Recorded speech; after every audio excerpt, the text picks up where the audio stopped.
नमस्कार, मैं शारदाकांत झा। स्वागत है आप सबों का। आज हम मांग तालिका और मांग वक्र के बारे में चर्चा करेंगे। मांग तालिका का अभिप्राय उस तालिका से है जिसमें वस्तु की कीमत तथा मांग की मात्रा के संबंध के बारे में बताया गया रहता है। मांग तालिका दो प्रकार की होती है, व्यक्तिगत मांग तालिका और बाजार मांग तालिका।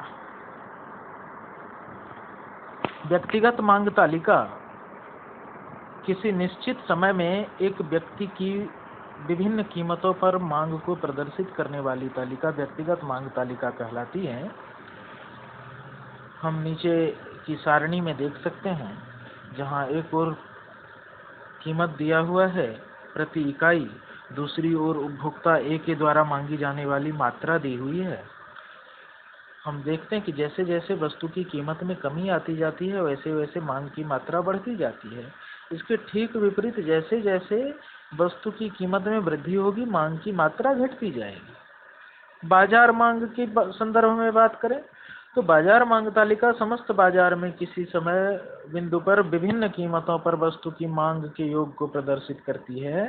बाजार मांग तालिका जिसमें आप देख सकते हैं एक से अधिक ग्राहकों की सूची होती है। वहां पर यहाँ वस्तु के रूप में दूध की कीमत दी हुई है, उपभोक्ता ए और उपभोक्ता बी हैं।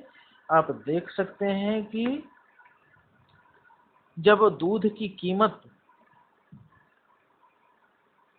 10 रुपये है तो ए 5 लीटर खरीदता है, बी 7 लीटर खरीदता है और पूरे बाजार की मांग 12 लीटर है।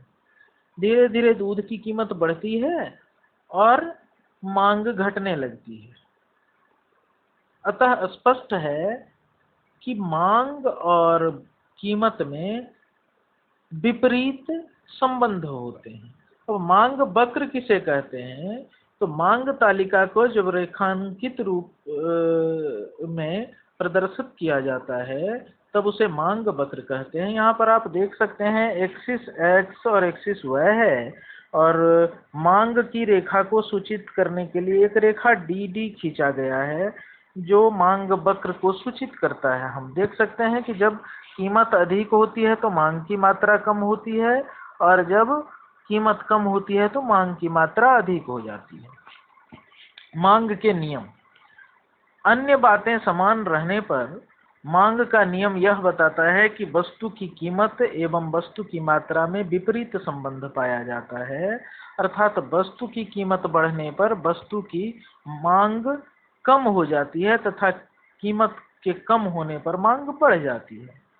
और मांग के नियम की चर्चा करें तो एक गुणात्मक कथन है। यह नियम केवल कीमत और मांग परिवर्तन की दिशा बताता है, परिवर्तन की मात्रा को नहीं।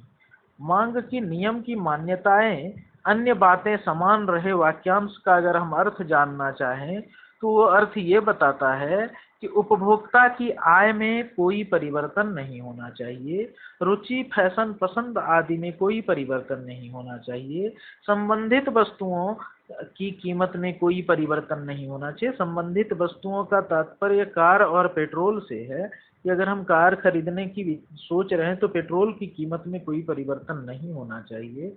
भविष्य के कीमत में परिवर्तन की आशा नहीं होना चाहिए। मांग के नियम का अपवाद। कुछ दशाओं में कीमत और मांग का विपरीत संबंध क्रियाशील नहीं होता, उसे मांग के नियम का अपवाद के रूप में जाना जाता है और ये अपवाद निम्नलिखित हैं। भविष्य में कीमत वृद्धि की संभावना। कई कारणों से वस्तु की कीमत भविष्य में बढ़ जाती है या कीमत वृद्धि की संभावना बनी रहती है, उस स्थिति में मांग का नियम लागू नहीं होता। प्रतिष्ठा सूचक वस्तुएं। प्रतिष्ठा सूचक वस्तुएं वो होती हैं जिन वस्तुओं की मांग करके समाज का धनी वर्ग अपनी श्रेष्ठता प्रदर्शित करना चाहता है। अतः ऊंची कीमत वाले वस्तुओं को अधिक क्रय करता है समाज में अपनी प्रतिष्ठा प्रदर्शित करने के लिए। इस दशा में मांग का नियम लागू नहीं होता। उपभोक्ता की अज्ञानता। कभी कभी उपभोक्ता अच्छे और टिकाऊ वस्तु समझ कर के अधिक कीमत वाली वस्तुओं को क्रय कर लेते हैं। जब ऊंची कीमत वाली वस्तु को आप क्रय करके लाते हैं तब मांग का नियम लागू नहीं होता। और अंतिम है गिफिन का विरोधाभास सिद्धांत। इंग्लैंड के अर्थशास्त्री रॉबर्ट गिफिन के द्वारा सर्वप्रथम गिफिन शब्द का प्रयोग किया गया था। इसके अनुसार दो प्रकार की वस्तुएं होती है सामान्य वस्तुएं और एक होती है गिफिन या घटिया वस्तुएं। सामान्य वस्तुएं वो होती हैं जिन पर मांग का नियम लागू होता है, अर्थात लोगों की आय बढ़ने पर वस्तुओं की मांग बढ़ती है, वस्तुओं की कीमत घटने पर वस्तुओं की मांग बढ़ती है। गिफिन वस्तुओं पर मांग का नियम लागू नहीं होता। सामान्य वस्तुएं चावल, गेहूं, दाल आदि, और गिफिन वस्तुएं मोटा अनाज, मोटा कपड़ा आदि। अब इसके अंतर को अगर हम देखें तो सामान्य वस्तु में मांग का नियम लागू होता है, गिफिन वस्तुओं में मांग का नियम लागू नहीं होता। सामान्य वस्तु की मांग वक्र का ढलान ऊपर से नीचे, बाईं ओर से दाईं ओर होता है। गिफिन घटिया वस्तु में मांग का ढलान नीचे से ऊपर की ओर होता है। सामान्य वस्तु का आय पर प्रभाव अगर देखें तो धनात्मक होता है, अर्थात आय बढ़ने पर वस्तु की मांग बढ़ती है, जबकि गिफिन वस्तुओं में ऋणात्मक होता है, आय बढ़ने पर वस्तुओं की मांग घटती है। अब मांग में परिवर्तन को अगर देखें तो मांग में परिवर्तन मुख्य रूप से दो कारणों से होते हैं। पहला है कीमत में परिवर्तन का कारण, दूसरा है अन्य तत्वों में परिवर्तन का कारण। कीमत में परिवर्तन के कारण मांग में परिवर्तन अथवा एक ही मांग वक्र पर संचलन। जब किसी वस्तु की मांग में परिवर्तन कीमत में परिवर्तन के कारण होती है उसे एक ही मांग वक्र पर संचलन कहते हैं। इस स्थिति में अन्य तत्व स्थिर रहते हैं। मांग में इस प्रकार के परिवर्तन मांग का विस्तार एवं मांग का संकुचन उत्पन्न करते हैं। अब मांग का विस्तार अगर हम देखें तो मांग का विस्तार क्या है? अन्य बातों के समान रहने पर वस्तु की कीमत में अगर कमी आती है तो वस्तु की अधिक मात्रा खरीदी जाती है। जब उपभोक्ता अपने उसी मांग वक्र पर दाएं या नीचे की ओर स्थानांतरित होता है तो उसे मांग का विस्तार कहते हैं। आपको यहाँ एक तालिका दी हुई छोटी सी, जिसमें आप देख रहे हैं कि संतरे की कीमत पहले 5 रुपया प्रति इकाई थी तो मांग 10 था, और जब कीमत 3 रुपया प्रति इकाई हो गया तो मांग 20 हो गया। मांग का संकुचन इसके ठीक विपरीत होता है। जब वस्तुओं की कीमत बढ़ती है तो खरीद की मात्रा कम हो जाती है। अब उपभोक्ता उसे अपनी मांग वक्र पर दाईं ओर ऊपर स्थानांतरित होता है। इस स्थिति को मांग का संकुचन कहते हैं। जैसे सेब की कीमत 3 रुपये प्रति सेब था तो मांग 20 इकाई था, और 5 हो गया तो 10 इकाई हो गया। अन्य तत्वों में परिवर्तन के कारण मांग में परिवर्तन। कीमत के स्थिर रहने पर भी अन्य तत्वों में परिवर्तन के कारण मांग में परिवर्तन हो जाता है, उसे मांग वक्र का खिसकाव कहते हैं। अन्य तत्वों में परिवर्तन मांग में वृद्धि या मांग में कमी करते हैं। अब मांग में वृद्धि का क्या अभिप्राय है? कीमत के स्थिर रहने पर अन्य तत्वों जैसे आय, संबंधित वस्तु की कीमत, रुचि, फैशन, जनसंख्या का आकार आदि में परिवर्तन के कारण जब मांग वक्र बाईं से दाईं ओर खिसक जाता है उसे मांग वक्र में वृद्धि कहते हैं। जैसे प्रति इकाई कीमत 10 रुपये थी, मांग 5 है, प्रति इकाई कीमत 10 रुपये ही है और मांग 10 हो गया, क्योंकि जनसंख्या बढ़ गई तो अधिक खरीदना पड़ेगा। मांग में कमी, कीमत स्थिर रहने पर अन्य तत्वों में परिवर्तन के कारण वक्र दाएं से बाईं ओर खिसक जाता है, उसे मांग में कमी कहते हैं। जब प्रति इकाई कीमत 10 रुपये है तो भी मांग 10 रुपये है, प्रति इकाई कीमत 10 रुपये है तो मांग फिर घट के 5 रुपये हो गया। उदाहरण के लिए जब आप पानी का जार खरीदते हैं 20 लीटर वाला तो ठंडी में उसकी खपत कम हो जाती है जबकि कीमत वही रहता है। तो ऐसी स्थिति में मांग की कमी हो जाती है और गर्मी में उसकी खपत बढ़ जाती है, तो वहाँ मांग में वृद्धि होती है। मांग की कीमत लोच। मांग की कीमत लोच किसी वस्तु की कीमत में होने वाले प्रतिशत परिवर्तन तथा उस वस्तु की मांग में होने वाले प्रतिशत परिवर्तन का अनुपात है। मांग की कीमत लोच, इसको ईडी से सूचित करते हैं। ईडी का अभिप्राय इलास्टिसिटी ऑफ डिमांड, मांगी गई मात्रा में आनुपातिक परिवर्तन बटे कीमत में आनुपातिक परिवर्तन। अब मांग की लोच एक परिणामात्मक कथन है और यह मांग के नियम में होने वाले परिवर्तन की मात्रात्मक माप प्रस्तुत करता है। मांग की लोच की श्रेणियां, अगर मांग की लोच की श्रेणियों को देखें तो इसको 5 श्रेणियों में बांटा गया है। पहला सापेक्षतः लोचदार मांग, जहां elasticity of demand is greater than 1 होता है, इकाई से अधिक लोचदार मांग। दूसरा होता है सापेक्षतः बेलोचदार मांग, जहां elasticity of demand smaller than 1 होता है, इकाई से कम लोचदार मांग। तीसरा होता है इकाई लोचदार मांग, जहां elasticity of demand is equal to 1 होता है। एक होता है चौथा पूर्ण बेलोचदार मांग, जहां elasticity of demand is equal to 0 होता है। और होता है पांचवा पूर्ण लोचदार मांग, जहां elasticity of demand is equal to infinite होता है। अब सापेक्षतः लोचदार मांग की चर्चा अगर हम करें तो जब किसी वस्तु की कीमत में परिवर्तन होने के फलस्वरूप उसकी मांग में अधिक आनुपातिक परिवर्तन हो जाता है, तब ऐसी वस्तु की मांग को इकाई से अधिक लोचदार मांग कहते हैं। मांग का आनुपातिक परिवर्तन और कीमत का आनुपातिक परिवर्तन यहाँ वक्र में दिखाया गया है, एक्सिस एक्स और एक्सिस वाई पर। या सीधी तौर पर आप ये समझें कि किसी वस्तु की कीमत 10 रुपये है और उसकी मांग की मात्रा 2 है। वस्तु की कीमत 8 रुपये हो गई और मांग की मात्रा 4 हो गई, तो यह जो है सापेक्षतः लोचदार मांग है।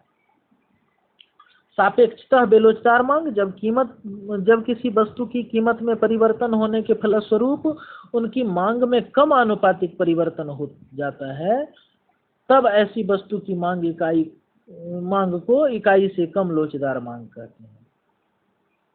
यहाँ क्या होता है कि जब वस्तु की कीमत 5 रुपये है तो उसके खरीद की मात्रा 10 है।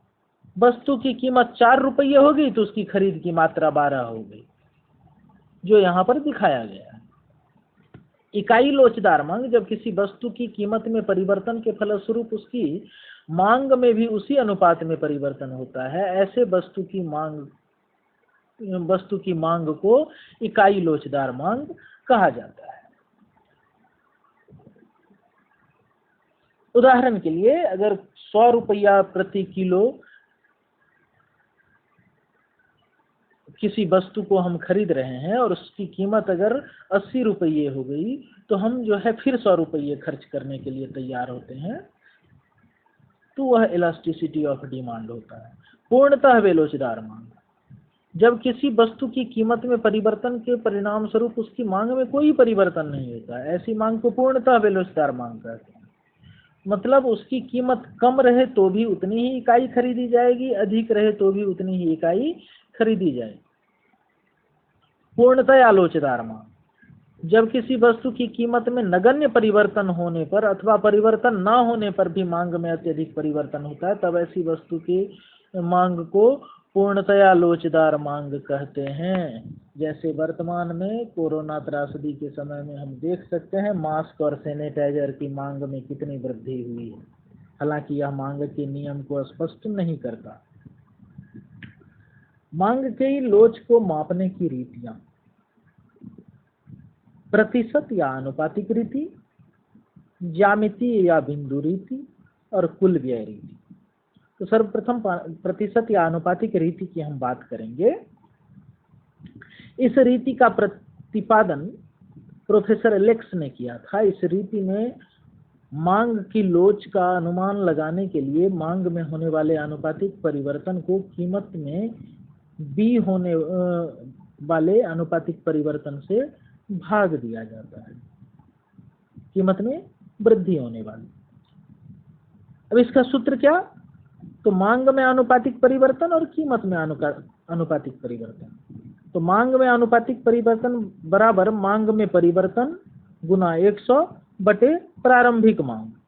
कीमत में आनुपातिक परिवर्तन बराबर कीमत में परिवर्तन गुना 100 बटे प्रारंभिक कीमत।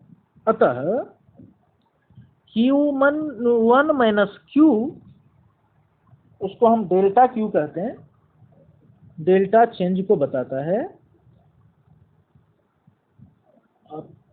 P1 minus P delta P जो प्राइस, और इलास्टिसिटी ऑफ डिमांड का मतलब होता है डेल्टा Q इंटू P। हम यहाँ देखते हैं स्पष्ट दिया हुआ प्रारंभिक कीमत, नई कीमत, प्रारंभिक मांग, नई मांग, और डेल्टा का मतलब परिवर्तन। प्रतिशत रीति का उदाहरण, 4 की कीमत पर एक वस्तु की 25 इकाइयों की मांग होती है, वस्तु की कीमत बढ़कर 5 हो जाती है, परिणाम स्वरूप वस्तु की मांग घटकर 20 इकाई हो जाती है। इसे कीमत लोच की गणना करनी है। तो इसमें आप देखेंगे प्रारंभिक कीमत 4 और उसको यहाँ बताया गया है कि कैसे प्रतिशत रीति का होता है। ज्यामितीय बिंदु रीति, इस ज्यामितीय रीति में मांग वक्र के किसी बिंदु पर मांग की लोच ज्ञात करने के लिए उस बिंदु पर एक स्पर्श रेखा खींची जाती है। ज्यामितीय रीति के आधार पर इलास्टिसिटी ऑफ डिमांड बराबर निचला भाग बटे ऊपर का भाग, निचला भाग अर्थात परिवर्तित और ऊपर का भाग अपरिवर्तित। कुल व्यय रीति, इस रीति का प्रतिपादन प्रोफेसर मार्शल ने किया था। इस रीति में यह ज्ञात किया जाता है कि वस्तु की कीमत में परिवर्तन होने से कुल व्यय में कितना और किस दिशा में परिवर्तन हुआ है। तो कुल व्यय बराबर वस्तु की कीमत गुना वस्तु की मांग। इस रीति द्वारा मांग की लोच की केवल 3 श्रेणियों का आकलन किया जा सकता है। इकाई के बराबर मांग लोच, यदि कीमत में वृद्धि या कमी होने पर भी कुल व्यय स्थिर रहता है तब मांग के इकाई की लोच की इकाई के बराबर होती है। इकाई से अधिक मांग लोच, यदि कीमत के घटने पर कुल व्यय बढ़ता है अथवा कीमत के बढ़ने पर कुल व्यय घटता है। जब मांग की लोच इकाई से अधिक होगी तब इकाई से कम मांग की लोच, यदि कीमत घटने पर कुल व्यय घटता है अथवा कीमत के बढ़ने पर कुल व्यय बढ़ता है तब मांग की लोच इकाई से कम होगी। और ये जो 3 स्वरूप दिए हुए हैं उनका ही सारणी बनाया हुआ है। व्यय विधि का उदाहरण, जब एक वस्तु की कीमत 10 रुपये प्रति इकाई से घटकर 9 रुपये हो जाती है तो उसकी मांग 9 इकाई से बढ़कर 10 इकाई हो जाती है। यह व्यय रीति के